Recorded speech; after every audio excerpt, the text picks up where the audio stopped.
Não, a pergunta deste vídeo não é tão idiota quanto parece.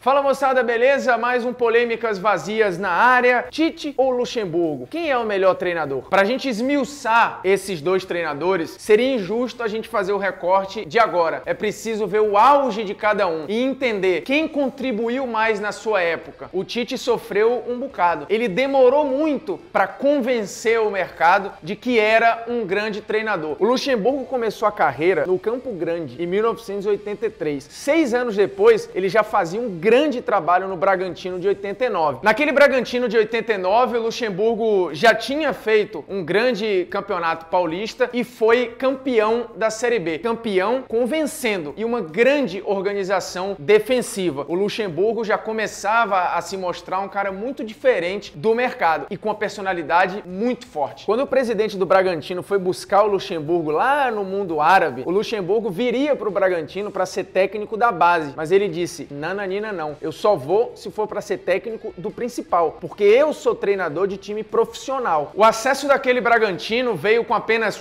uma derrota em 20 jogos, uma campanha muito sólida. No ano seguinte, o Bragantino seria campeão paulista. E aí aquilo fez o mercado olhar para o Luxemburgo, tanto que em 91 ele foi convidado para treinar o Flamengo, clube onde ele tinha jogado e que sempre disse ser o seu time do coração. Nosso ex-companheiro de esporte interativo, o André Rocha, tem um blog excelente no UOL, falou recentemente sobre o 4-1-4-1, que o Luxemburgo foi sim o primeiro treinador a usar esse sistema no Brasil. Por mais que outros treinadores esboçassem, foi justamente naquele Flamengo de 1991 que começou um desenho parecido do que hoje a gente conhece como um 4-1-4-1, um sistema consagrado, inclusive com o Tite. O Luxemburgo naquele Flamengo arrumou uma forma do Júnior se encaixar. Já não era mais um garoto e não tinha tantas obrigações defensivas assim. Ele conseguiu justamente com essa linha de 4 no meio-campo, protegida por um volante. E detalhe, aquele Flamengo, plantado pelo Luxemburgo, no ano seguinte viria a ser campeão brasileiro com Carlinhos e chega no Palmeiras em 93, exatamente 10 anos depois de começar a sua carreira. O Luxemburgo tinha nas mãos a grande oportunidade de fazer um grande trabalho e ele conseguiu. Já o Tite demorou quase 10 anos para fazer o primeiro trabalho relevante, que foi nos anos 2000 com o Caxias. Ele foi campeão gaúcho e aí despertou o interesse do Grêmio, desembarcando no Olímpico em 2001. Foi campeão da Copa do Brasil logo no seu primeiro ano e justamente em cima do Luxemburgo. Começava ali também a despertar as atenções do mercado, mas não por um futebol vistoso, mas sim por uma enorme organização tática e uma grande organização defensiva. E esse rótulo de organização defensiva acompanhou o Tite durante muito tempo. Ele só passou a quebrar isso no seu retorno ao Corinthians definitivamente em 2015. Essa diferença de estilos, ela é fundamental para a gente comparar Tite ou Luxemburgo. Durante muito tempo, a carreira do Luxemburgo foi marcada sempre por um futebol ofensivo. O auge do Luxemburgo era de times que massacravam o seu adversário. E aí voltemos ao Luxemburgo de 93. Um Luxemburgo assumindo um Palmeiras com muito dinheiro, mas com o Luxemburgo sendo decisivo para resolver algumas contratações e, mais que isso, acomodar várias estrelas reunidas. Problemas de ego, problemas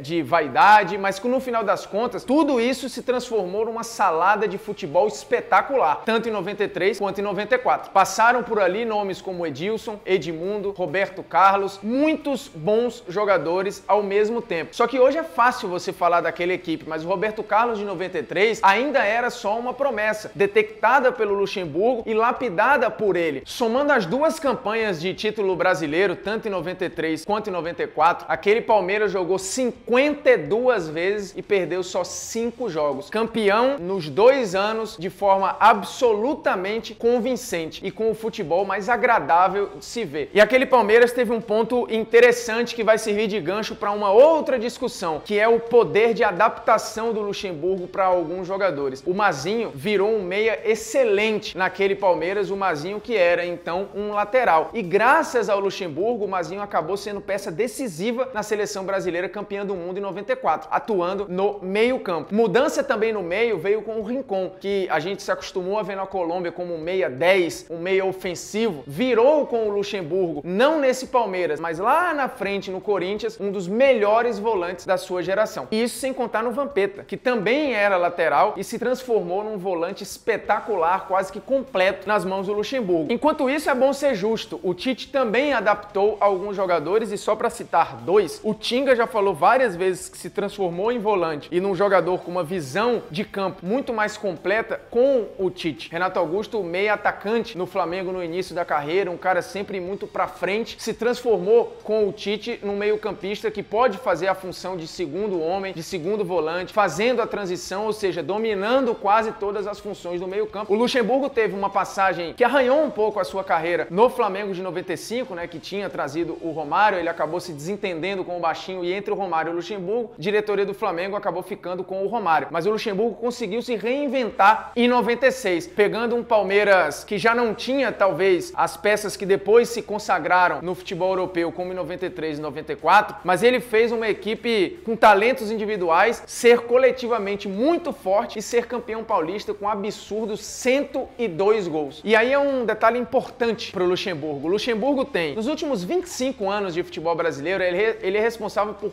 4 das mais encantadoras equipes que a gente viu por aqui. 4 equipes vencedoras, absolutamente fantásticas de ver jogar. Falar em títulos, a gente pode fazer aqui uma rápida comparação entre Tite e Luxemburgo. E aí você vai ver que alguns pontos pesam a favor do Tite. Apesar de, em números absolutos, o Luxemburgo ter mais títulos, até porque tem mais tempo de carreira. Só que, repito, sempre que a gente tentar se pegar só a números, a gente pode se enganar. E aí chegou ao Inter em 2008. Aí você começa a olhar para o Tite de uma outra forma. Um trabalho mais longo e um trabalho com ótimos resultados. Apesar de, no início, a torcida do Inter não ter gostado muito da chegada do treinador. Mas aí o Tite fez um ótimo campeonato brasileiro, ganhou a Copa Sul-Americana e perdeu a final da Copa do Brasil justamente para o Corinthians. Mas um trabalho convincente, com boas peças, já começava a ser possível ver um Tite mais ousado, com um futebol um pouco mais plástico, apesar de, ainda nesse momento, o Tite ser rotulado como um técnico precavido demais. O Luxemburgo, campeão de quase tudo pelo Palmeiras, acabou se reinventando no Cruzeiro de 2003, porque ele saía da seleção muito arranhado naquele período 99 e 2000. E por que ele foi parar na seleção? Ele foi parar na seleção por um trabalho excelente no Corinthians de 98. O trabalho do Luxa no Corinthians foi excelente. O time saiu da fila depois de 8 anos sem a conquista do Campeonato Brasileiro e ganhou convencendo. Esse trabalho levou o Luxemburgo para a seleção brasileira. E aí você começa a história às vezes a nos enganar, porque a gente olha hoje para a passagem do Luxemburgo e acha que foi uma passagem horrorosa pela seleção. E não foi. Luxemburgo ganhou a Copa América de 99, teve ótimos resultados, só que um momento muito conturbado para a CBF, né? Com CPI, com denúncia, e no final das contas o Luxemburgo acabou, por fatores extracampo,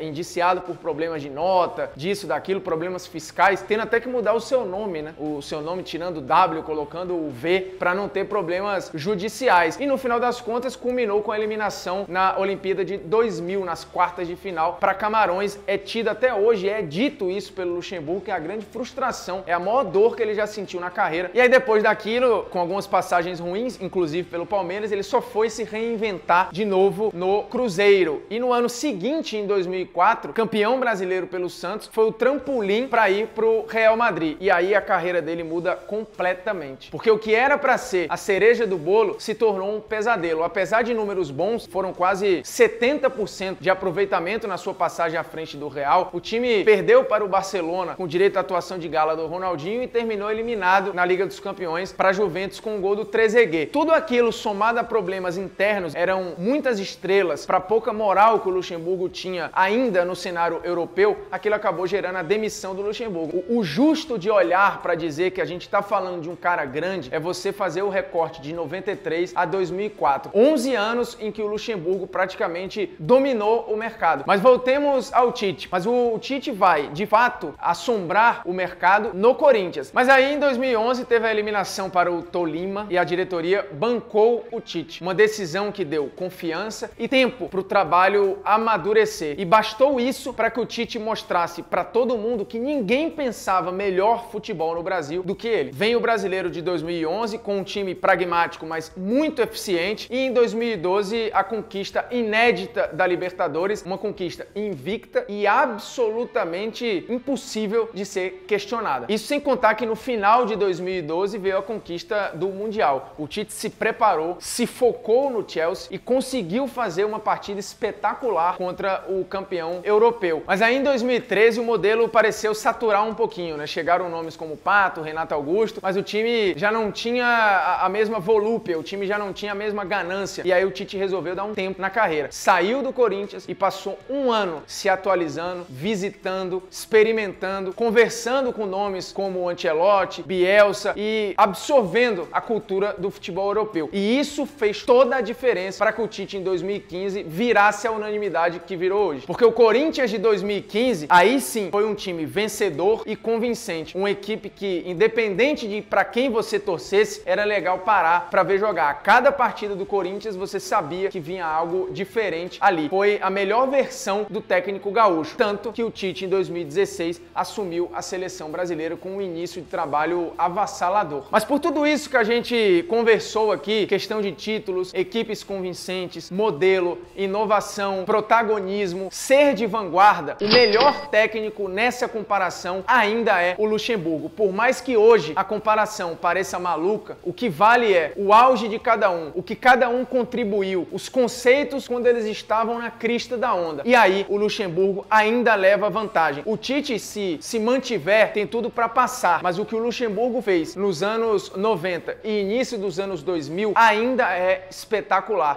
A outra câmera deu pau, então o Opiniões vai aqui, ó. Chegou a hora do Opiniões que você não tem o direito de ter.